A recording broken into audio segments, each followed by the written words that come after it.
प्रेत आत्माएं। जिंदगी किस वक्त अपना रुख बदल लेगी ये कोई नहीं जानता।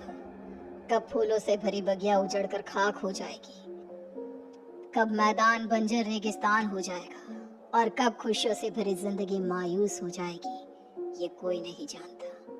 ये कहानी है कनिष्का की, जिसे अंदाजा भी नहीं था कि उसके जीवन का अगला पल उसके लिए क्या लाने वाला था। एक ऐसा अंधेरा जो हमेशा के लिए उसकी खुशियों को खा जाने वाला था।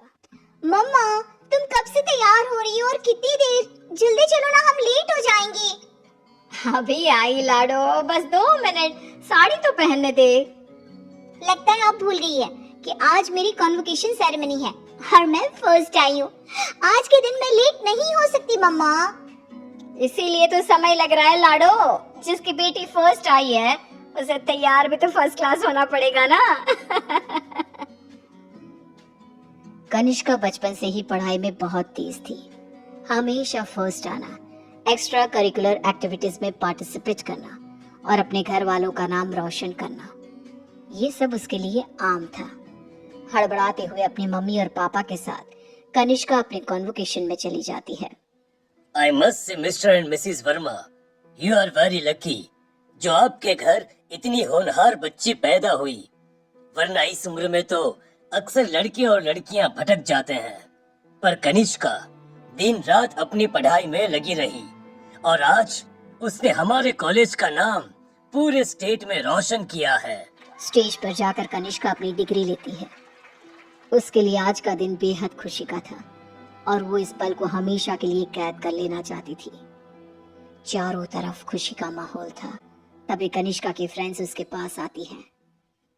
कनिष्का, इस बार तो हमें पार्टी चाहिए। हर बार तू बचकर निकल जाती है। अरे कौन सी मेरी जॉब लग गई है, इतनी भी बड़ी बात नहीं हुई है। अब बस लंदन यूनिवर्सिटी में मेरा एडमिशन हो जाए तब पार्टी पक्की। तुम लोग कनिष्का की बातें तो रहने ही दो, मैं दूंगी पार्टी। आफ्टर ऑल कॉलेज की डिग्री मिल गई है मेरी बच्ची को। She is a graduate now. तो आज रात को मेरे घर पर पार्टी रहेगी। तुम सभी को आना है। रात को सभी पार्टी में आते हैं। सभी बच्चे नाच कूद रहे होते हैं। तभी कनिष्का खिड़की पर जाकर बाहर देखती है, जहाँ सामने के घर की छत पर बैठी एक औरत उसे लगातार घूरे जा रही थी। ये मिस्टर शाह के घर में ये औरत कौन है? वो तो अकेले रहते हैं। तभी वहाँ कनिष्का की फ्रेंड आ जाती है। तू यहाँ रात को बाहर तारे देख रही है क्या? चल ना, सब कितना एंजॉय कर रहे हैं। कनिष्का नेहा के साथ चली तो जाती है, पर उसे बहुत अजीब महसूस होने लगता है, मानो कोई सदियों पुराना दुख उसकी आत्मा को याद आ गया हो।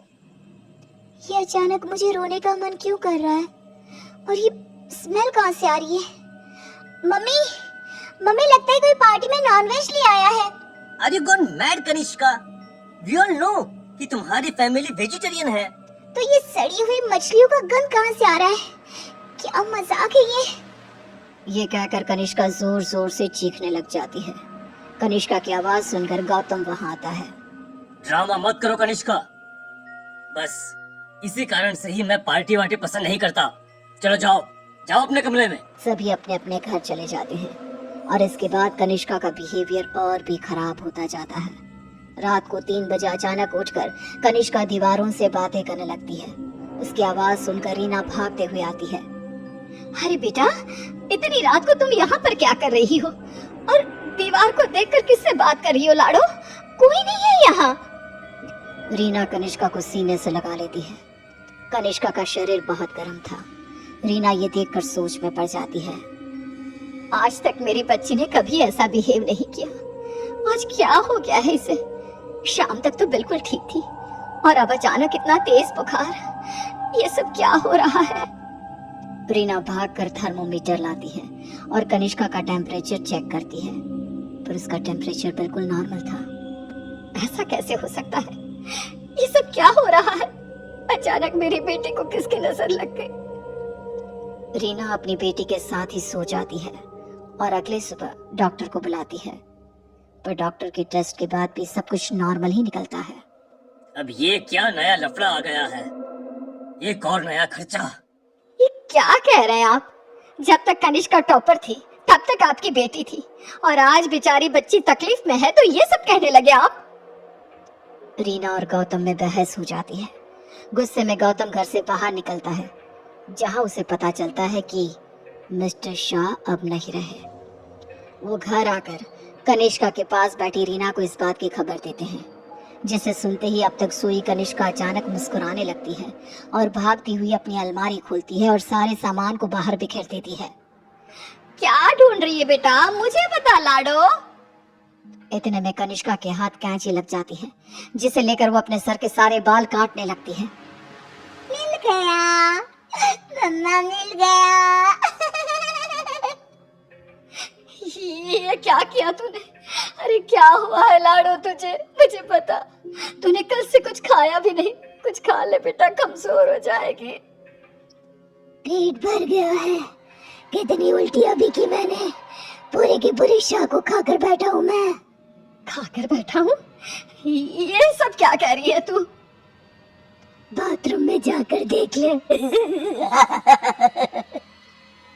रीना बाथरूम में जाती है, जहाँ बेसिन में नीले रंग की उल्टी थी, जिसमें मांस के टुकड़े थे, जिसे देखकर रीना को भी उल्टी आने लगती है। वो भागकर वापस कनिष्का के कमरे में आती है।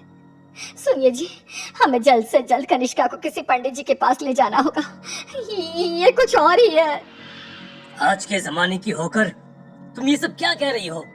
ऐसा कुछ नहीं होता। गौतम अपनी पत्नी की बात को इग्नोर कर देता है। इसी तरह दिन बीतने लगते हैं।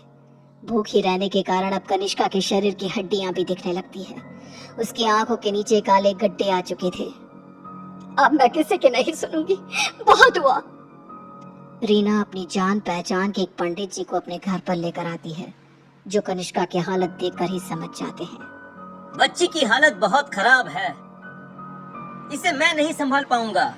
ये मेरे गुरुजी ही कर सकते हैं, जो कुछ ही दिन पहले साधना के लिए हिमालय जा चुके हैं। रीना हर तरफ हाथ पैर मारती है कि कहीं कोई रास्ता दिख जाए। फिर उसे घोस्ट कैचर के बारे में पता चलता है।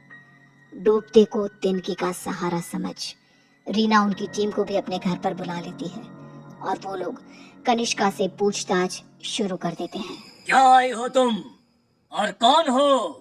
कितों के नाम बताओ। मतलब तुम एक से ज्यादा हो, एक से ज्यादा हो इस लड़की के शरीर में। बताओ बताओ कितने हो? हम 42 प्रेत हैं। कनिष्का की बात सुन वहां मौजूद सब लोग हैरान रह जाते हैं। उसके शरीर में बसे इन प्रेतों को निकालना अब किसी के बस में नहीं रह गया था। उसी शाम कनिष्का की मृत्यु हो जाती है, जिसका सदमा रीना बर्दाश्त नहीं कर पाती और सब कुछ छोड़ अपनी बेटी के साथ हुए इस हादसे की पीछे की वजह का पता लगाने निकल पड़ती है।